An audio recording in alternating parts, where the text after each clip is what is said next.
It's no fault of Elvis. He loved the song. Dolly Parton, America's sweetheart and country music's beloved icon, has spent decades charming the world with her voice and heart. But what if we told you that behind that dazzling smile lies a trail of tension, betrayal, and legendary feuds that never made the headlines?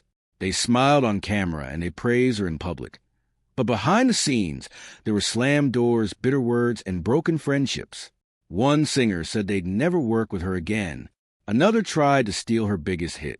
And although she's tried to keep it secret, we finally know the 5 singers Dolly couldn't stand working with.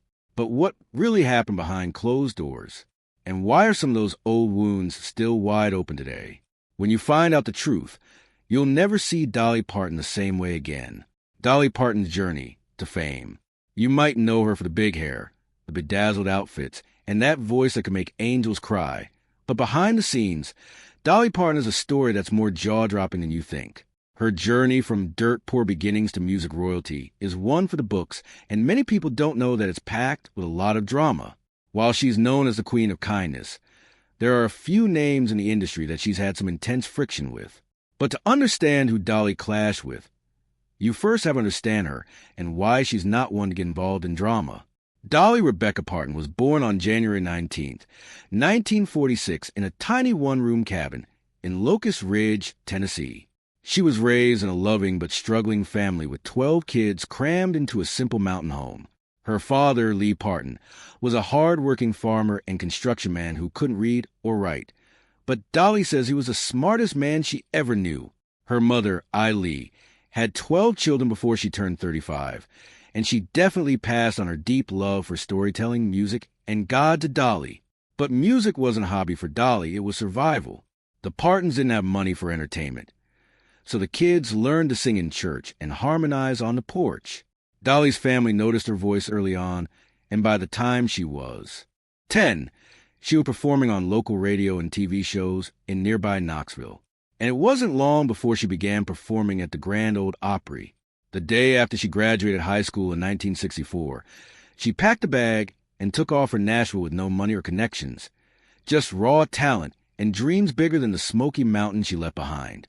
And she started off by writing songs for others, but she didn't just want to be a songwriter. She wanted the spotlight, and she got it. Her first country hit came in 1967 with Dumb Blonde, a clever little song that basically told the world she wasn't just a pretty face, but a smart one. But how did she go from a Nashville newbie to a global icon? Well, it all began when she joined the Porter Wagoner show in 1967, and everything changed. Millions saw her on TV every week. Her duets with Porter were instant hits.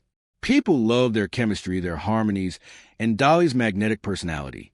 And by the early 70s, she launched her solo career, and no one could stop her. Jolene came in 1973 and became an anthem. Then came I Will Always Love You, which was a global hit. And in case you're wondering, yes, Whitney Houston's version came much later and turned it into one of the biggest songs of all time, but Dolly still owns the rights. She made millions from that one song, and she never brags about it. By the 1980s, Dolly was everywhere in movies, music, merch, you name it. She starred in 9 to 5 alongside Jane Fonda and Lily Tomlin, and proved she wasn't just a singer, she could act, too. Then came Dollywood, her very own theme park, which opened in 1986 in Pigeon Forge, Tennessee. While other stars were buying yachts, Dolly built a family amusement park in her hometown to boost the local economy. But don't let the kindness fool you, because Dolly is one of the smartest business women in showbiz. She's written over thousands of songs, earned multiple Grammys and Lifetime Achievement Awards, and has been inducted into the Rock and Roll Hall of Fame, which is not bad for a girl who had no running water growing up. But that's not all. She's also given away millions of books through her Imagination Library, a project that makes sure kids have access to books no matter where they live. Over the years, Dolly has built this image of being sweet, humble, and above the drama. But even a Southern angel has her limits, and over the decades, a few names have popped up again and again. People she clashed with, people who underestimated her, people who thought they could control her or take credit for her shine, and of course, Dolly remembers. She may smile through it, but behind the scenes there have been feuds, tension, and hurt feelings she's never forgotten. And one of the earliest and perhaps most complicated was with a man who helped launch her career, then try to own it. And you won't believe how this professional partnership turned into one of the messiest splits in country music. Dolly Parton versus Porter Wagoner. Before, Dolly was a global icon. Porter Wagoner was already a huge name in country music. He made a name for himself with a charm and a voice that could cut through any heart. He wasn't just a singer. He was a full-on showman, and by the 1960s, he had his own TV show called The Porter Wagoner Show, one of the biggest syndicated country music shows in America. His stage presence was flashy, but behind the scenes he was sharp, business-minded, and deeply traditional. He knew what sold, and he saw something special in Dolly Parton. When Dolly Parton joined Porter's show, replacing his previous female vocalist, Norma Jean, for fans who adored Norma, the swap wasn't welcome at first. People booed Dolly on stage. Some even wrote her angry letters. But Porter insisted on keeping her, and Dolly, she stayed gracious, calm, and determined because she had a point to prove. And it didn't take long for the two to become a hit duo. Their harmonies were electric, and their chemistry was pure gold. Together, they scored over a dozen top 10 hits, songs, and on camera, they looked like the perfect team. But behind the smiles, tension was brewing. Here's the thing. Porter Wagoner didn't just want to sing with Dolly. He reportedly wanted to control her career. He managed her appearances, decided what songs they'd record, and had the final say on most business decisions. But Dolly wasn't just a singer with a pretty face. She was a songwriter, a thinker, and a woman with her own vision. She had ambition that stretched far beyond duet records and guest spots on TV. She played along for years, but the more famous she became, the more she wanted to stand on her own. Soon she was getting frustrated, and she began writing songs that didn't fit the Porter and Dolly mold. She wanted creative freedom, and more importantly, control over her own voice. She later confessed that Porter had a hard time thinking of her as his equal.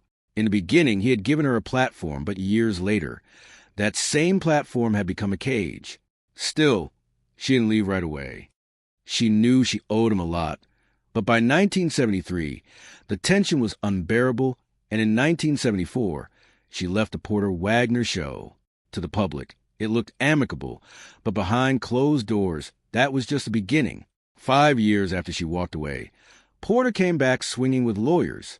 In 1979, he sued Dolly for $3 million, claiming that she'd broken their contract. He said she owed him for management fees, show expenses, and a cut of her income since leaving the show. Dolly was stunned. She had always seen Porter as a mentor, even if they didn't part on great terms.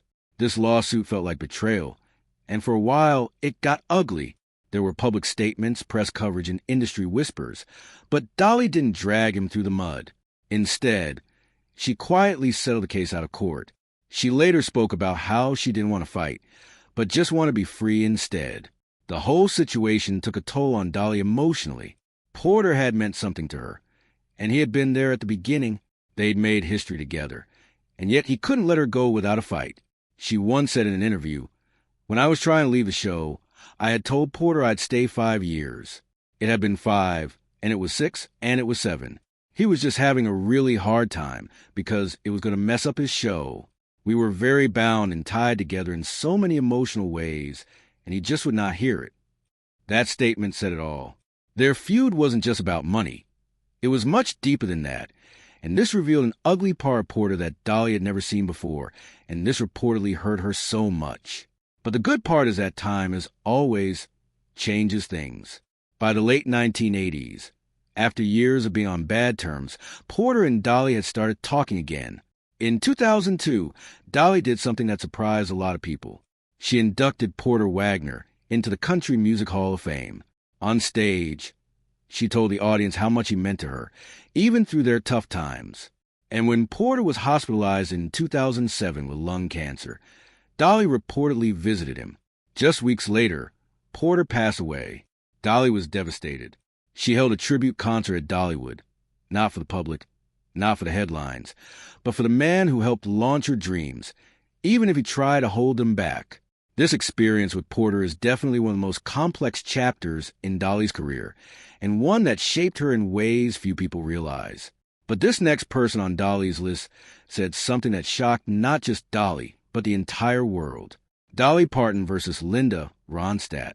They were the dream team, three powerhouse women in country music, Dolly Parton, Linda Ronstadt, and Emmylou Harris, who came together to collaborate on the legendary album Trio.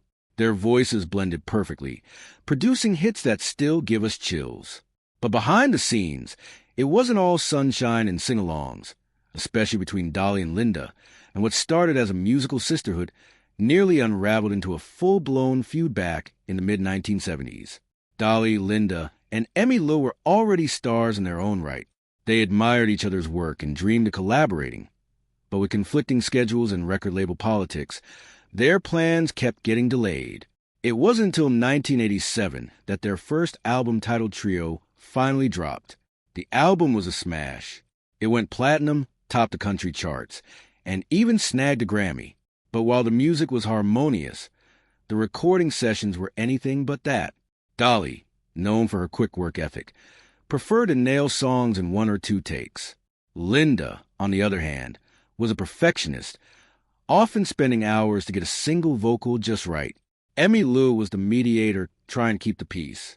Dolly once revealed that working with Linda was like dealing with a diva who loves to live in the studio and work so slowly. She even spoke about wanting to yell at Linda countless times. It got so bad that it became clear to everyone that their working styles clashed and tensions were simmering beneath the surface. Despite the challenges, the trio attempted a second album in 1994. They recorded Trio 2, but label disputes and scheduling conflicts delayed its release. Thankfully, the album eventually saw the light of day in 1999, but it was too late as the damage to their relationship was done. While Dolly and Linda's relationship may have started with mutual admiration and some friendly competition, it certainly didn't end on the best of terms. In fact, Linda was quite vocal about her frustrations with Dolly's unreliability when it came to the project. Linda once slammed Dolly in an interview, stating that she was hard to rely on during recording sessions. She claimed that Dolly would often cancel plans or show up late, and this frustrated her a lot.